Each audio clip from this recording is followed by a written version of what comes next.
and welcome to this week's Artists on Art. It's also Gamers on Game. Chris Lewis is here, and I'm really excited to be talking with him. This is the second time that I've had the pleasure of interviewing Chris Lewis. Welcome to the show. Thank you very much. I'll try and be less weird. My wife said I was weird last time. Oh, no! So I'll try and be less weird this time. Maybe it's the way I sit in my chair or something, but fortunately that doesn't come through on the radio, so... But we are videotaping it, so yes. People will be able to see how relaxed you look. And it's an amazing thing. You are slated to graduate from the PhD program in computer science. You are the second graduating class, I believe. Yes, of my lab. Yeah, I think so. And you've been here for 5 years, and you've been working with Jim Whitehead. And you've been doing some really interesting things that I think the audience is going to find fascinating concerning how to motivate. Yes. Yeah, how we sort of, as software designers, how we encourage people to return back to software. So you're motivating them to come back. Yes. To do it again. Yes. To spend more time. That's correct, because what we used to have was we would sell you a piece of software. You go into a store, it costs you $40, $60, you pay the money, go away. Doesn't really matter if you use the software, right? As long as you already got the money. It's already been paid, the company's happy. But now we have, everything's on the web, we don't pay money anymore. We look at adverts, and Facebook wants to sell us more adverts, Google wants to sell us more adverts, and in order for that to happen, you have to keep coming back to Facebook, keep going back to Google. Okay, so let's just talk about this for a second, because I want to make sure my friends out there understand. The way things are happening now is you can pretty much get applications for free to do anything, whether it's project management, taking care of your calendar, doodling, using things that are similar to Photoshop. In fact, Google Docs has a spreadsheet document for text, PowerPoint type presentation document. Of course, they don't use the words that Microsoft would sue them for using. I feel scared using them myself. Microsoft's scary. And the whole open source, I mean, this has been a revolution in people building and creating programs that are shared and are for free. Yeah, and for the most part, most people, you can just reach into your pocket and you'll find all this software. I call it motivational software. Smartphones, just amazing platform for motivational software. Usually you get the app for free, maybe you pay like $1. Then it monetizes itself either through adverts or through you buying things in the app, extra services or extra items. And in order to sell you those things, you have to keep coming back to that application and that application instead of a different application. You have to... And your time is finite, right? Your free time to actually fiddle around with these things, there's a finite amount of time for it. And so everybody's competing with another for that, zero-sum game of like, your time has to be in this app in order for us to make money. And if it's in any other app, we're not making any money. So this is a business... changing business model that's been happening with software over the last 10 years, let's say. Yeah. And so there's also been a rise in fields of study that kind of relate to this. Economic change, behavioral economics, I believe is what you said. Mm-hmm. So this type of study might be more found in the behavioral economics department. Yeah, so there are three fields of psychology that I've been looking at. Motivational psychology, like what motivates us to do anything. Then behavioral psychology, which is this sort of very reductionist view of like we're all rats in a cage and like we just zap you or I give you some cheese and like I know what you're going to do. And there's behavioral economics, which is all about like the way you'll make decisions, right, given a certain resource. And behavioral economics is pretty neat because money is not the only resource you have. Time is a resource you have. Your friends are a resource you have. Eyeball. Yeah, and so it's important to sort of think about like how you exchange your resources with the company. And so how much information you can take in on one day. Yes, yeah, certainly. And so where we try and go is like in order to in computer science we often teach people how to create software, but not why But you need to sort of become sort of journeyman psychologist at this point. It used to be that you just say like, oh, there's this task, it takes too long, I'll make a computer program and do it quicker, everybody wins. give me some money, please. But now it's like, wait, I don't want it to go faster. I want them to stay and linger so I can shoot them with more advertising. Yes, you want to slow it all down. So you have to become this like journeyman psychologist, like, well, why would somebody want to use my app? And what am I going to try and do to help them with this? And so the main sort of thrust of the thesis is that we have like, there's this psychologist called Stephen Rice who came up with this framework of 16 different sort of motivational desires that you have, that we all have as humans. We want to have like things like social contact, right? I want to meet people. We have vengeance, right? We want to compete and win and beat people at things. Power, we want to have like this self-efficacy that we can actually like shape the world around us to the way we want it to be. And there's 16 of these desires, and what I do is I sort of say, okay, so if we have these desires, then can we look at patterns in design of applications like Facebook or Reddit or Evernote or applications like this, and see like, well, what are the patterns that's occurring between them in the way they implement things? And then can we look at the psychology literature and say, oh, it's working because of this experimental data that the psychologists have. And so I'm sort of paddling in their pool a little bit and trying not to sort of make any sort of claims that are incorrect, because I'm certainly no psychologist by trade, but it's actually really interesting how the role of the computer scientist is broadening quite rapidly. That's right. Chris Lewis, telling us about his work. He's on his way. The thesis is written. The die is cast. Well, no, not completely. I still have to defend it. Maybe the committee hates it. But... No, that won't happen. They will love it, Chris Lewis. And he's talking about his work in motivational computer science that looks at software and designing that software with retention in mind, and how that retention happens is through motivating the users to return to the application over and over again. This comes out of a whole new business model that has, everybody always wondered, how does the internet make money? How do these people make money? Well, folks, it's advertising, and you probably have noticed it, like in your Google browser, in your Facebook, and the more that advertising sits there and somehow merges into your field and you take it in, the higher the chances are that I'm going to click on it or that I'm going to go tomorrow and buy it. Mm-hmm. And so a big problem is that, a lot of people creating software, they haven't got the time to understand these psychology ideas. And so they look for easy answers, things like gamification, right? I think we've heard about gamification. You go onto a website and like offers you 100 points for reading a comment. You're like, why did I get 100 points for reading this comment, right? Like, what do these points mean? And you sort of dig around a bit and like, really, they don't mean anything at all. But gamification is there to sort of say, oh, well, people like games. And so if people like games and they don't like our website, if we make our website a game, maybe they'll like our website. And what they're using is mechanisms that game design uses, such as having a point system, having having an ability to go up in platforms, or has some kind of movement forward. There are other, obviously, many game dynamics that goes into the gamification of the world that's happening. Yeah, like badges, for example. A lot of people, you get badges for Foursquare, right? You become the mayor of a place, and people post them onto Facebook and say, hey, look, I got this badge. And you're like, well, that just means you drink a lot of coffee and maybe you should cut back, right? Like, the gamification, like badges, score, and things, they're the elements of game design, but they're not an understanding of game design. Yeah, it's not a game. So it's not motivational. It's not interesting. But then how about like something like the mileage program with airlines? Well, why do you use the mileage program in airlines?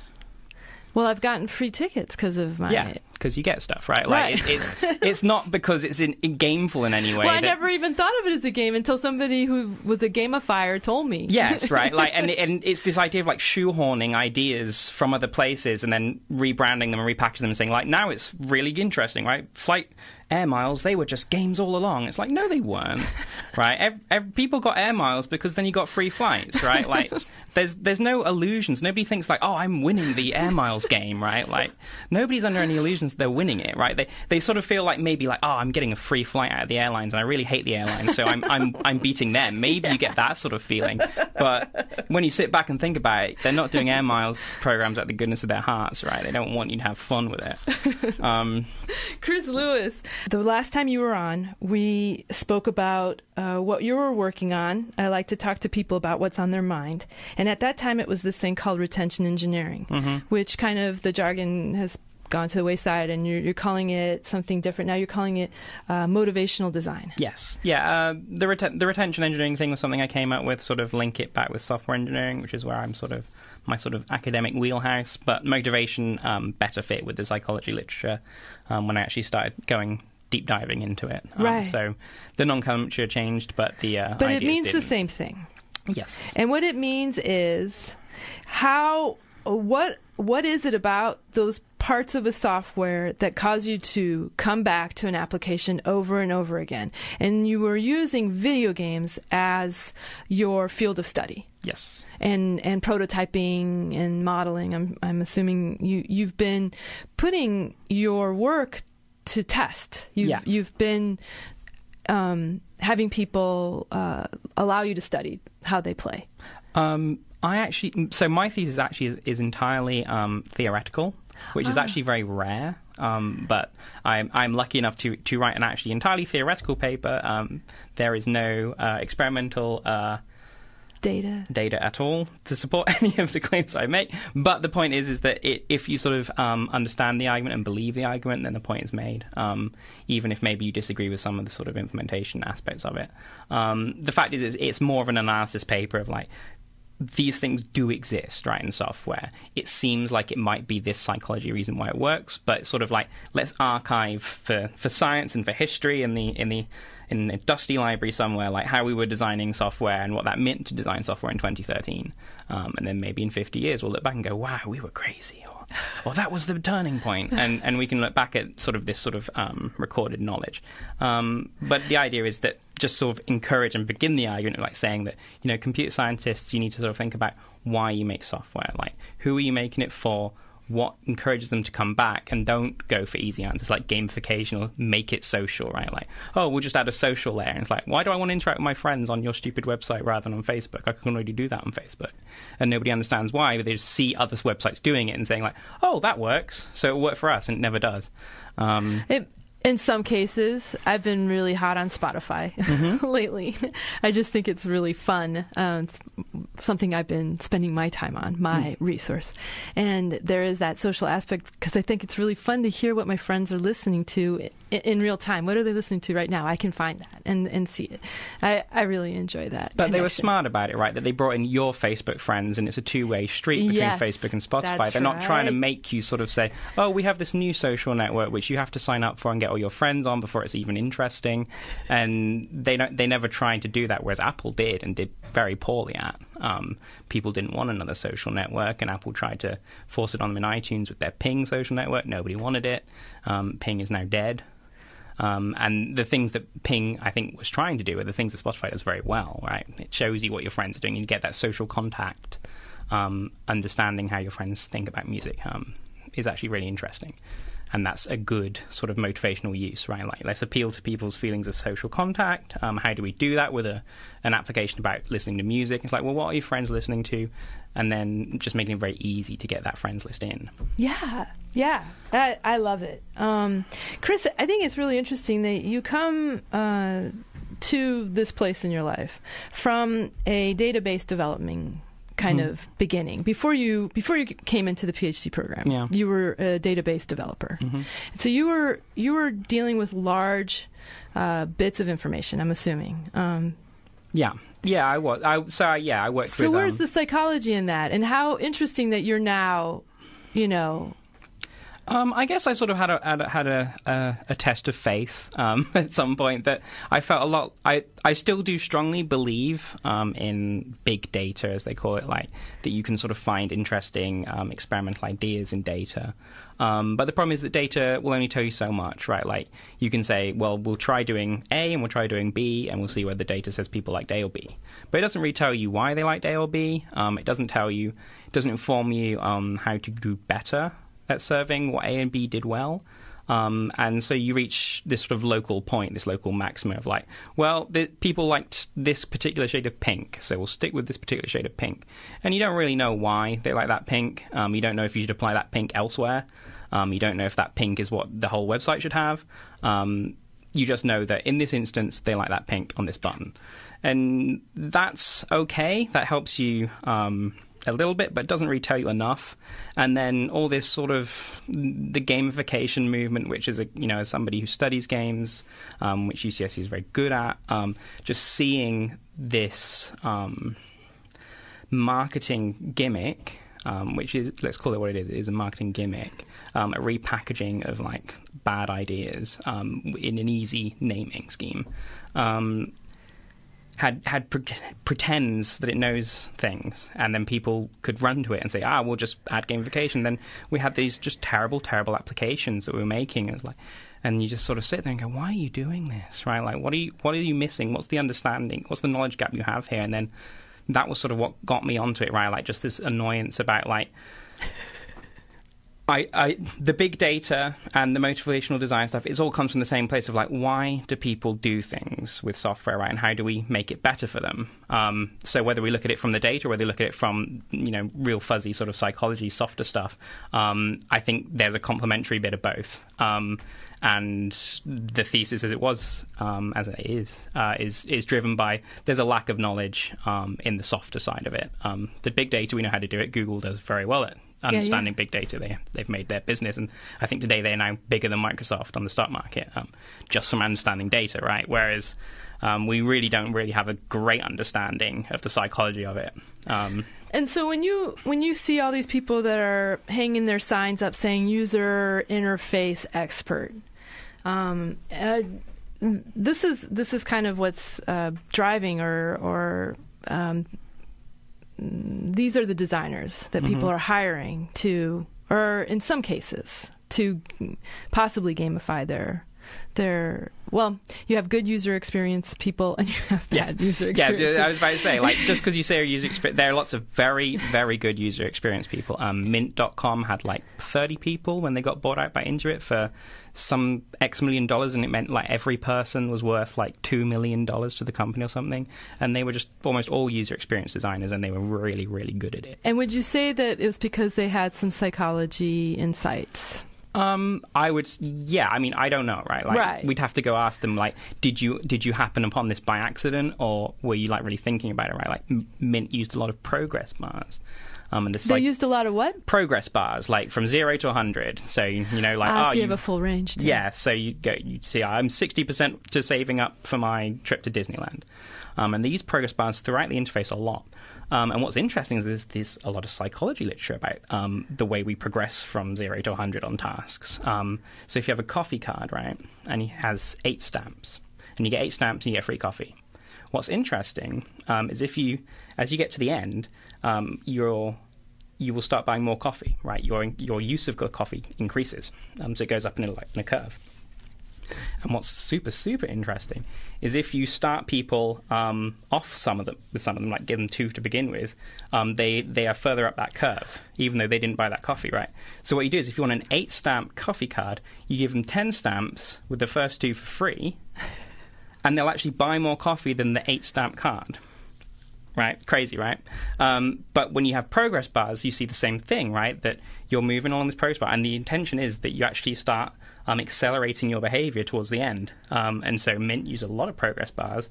So there was some psychological insight, more than likely. Yeah, I would probably, I think for them to have done as well as they did, I would say that they had that knowledge.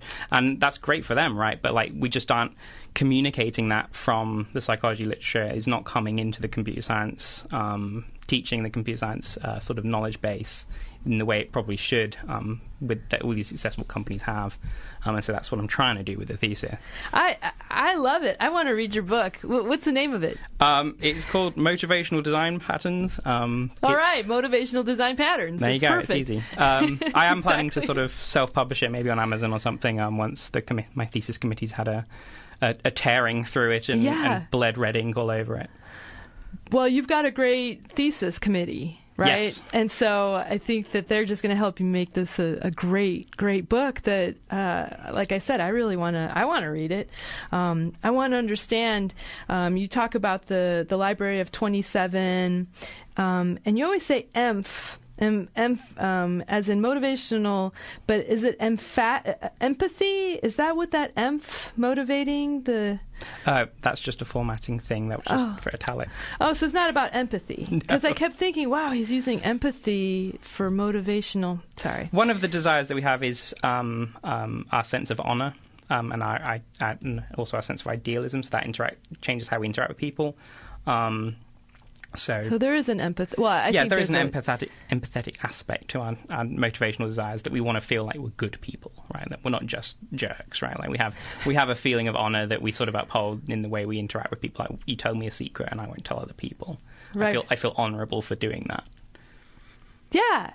And so these 27 motivational design patterns that you kind of lay out, there's a set of dark patterns, yes. 8 dark patterns. And I wanted to ask you, what is dark patterns? So the motivational design patterns are like ways to sort of improve people's experiences, meet their motivational desires. The dark patterns are things that like erode your motivational desire, but sort of give a short-term gain. And why did you use the term dark? There are other dark patterns. For example, in user interfaces, it's been called dark patterns. So, for example, like if you uncheck, I don't want a newsletter, right? But then it doesn't like the way you typed in your password and says, no, make a new password, right? Then it rechecks that I'm sending you a newsletter thing. It's done deliberately on purpose, right? Like, that's a dark pattern. It's not for you, it's for them. And so the motivational dark patterns are things like, here we go, currency confusion. Instead of giving Facebook money, you buy Facebook credits, which you then use for other things. But the Facebook credits, you don't remember how much money that actually was, right? It seems like a good idea at the time, but then people get really distrustful with you. Here's another good one's impersonation. So impersonating people. So there are some games that actually, SimCity Social does this, where it would impersonate other people actually playing the game in your friends list. So you'd think they were playing too. Right, so you'd be like, oh, my friend Jillian's playing this, so I should play it too, and then we'll be friends in the game. But Jillian's not playing it at all, right? Like, it just pretends she is, which was really, really sneaky, because it really relied on the fact that other games, like games from Zynga, like Farmville and stuff, they never did impersonate other people. Like, when you saw somebody else in the game world, it was like, that person is actually there. So that trust level, or that kind of, what do I want to say? People were used to Zynga being honest about it, and feeling like like I feel Spotify, that person really is there, that there isn't an impersonation. I would be really mad if I was completely lied to. Yeah, and some of them, like some of the people that were in there actually had never played the game before. I'd asked them, like, have you played the game before? I was like, no, I've never opened this game. And it's like, no, it says right here that you're playing it. It's like, no, I didn't. And so that really erodes one of our desires, which is tranquility, right? Like the idea that we're not anxious about, fearful of things. Like, well, I am very anxious now. Like, am I going to spam my friend if I talk to them about this game? Because it says they're playing it, but I don't really know if they are or not. And I'm feeling very worried about this now. And so it erodes that desire. And if the short-term gain is clear, right, that for as long as the lie is kept, you're like, I'm going to keep playing this game. But then once the lie is found out, then you're just like, I don't feel good about this at all. Right. And so you stop playing. And you stop playing. Yeah, definitely. Well, Chris Lewis, it's been really great. Thank you so much for coming on and talking. Thank you for having me. I can't wait to see your book. I can't wait to read your book. Yes. And stay tuned, everybody, for Indie Babies. Thanks again, Chris, for coming on. And thanks to Vanya Benavides, who's been live tweeting as we've been talking. If you want to see Chris's handsome mug, you can go to the video on Artist on Art. And there will also be the podcast there. So everybody have a great day and stay tuned.